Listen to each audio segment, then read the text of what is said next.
O vindeiro 25 de maio celebrarase en 28 mercados de Galicia o Día do Mercado, unha campaña de carácter internacional a que sempre se suma a Praza de Abastos de Ourense. Si, empezou en Inglaterra fai aproximadamente uns 9 anos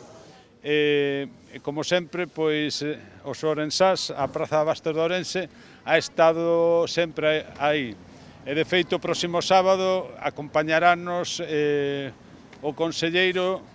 que é ourensán e o delegado, o director xeral de Comercio, que tamén é ourensán, a parte do delegado da Xunta, pero encántame que como ourensás un dos primeiros actos sea aquí en Ourense. Así, tanto o venres 24 como o sábado 25 vanse desenvolver toda unha serie de eventos para intentar atraer clientes e transmitir todos os beneficios que ten consumir nos mercados de proximidade. Haberá degustacións de chourizos, pan de cea, ternera galega, pero tamén música, teatro ou poesía.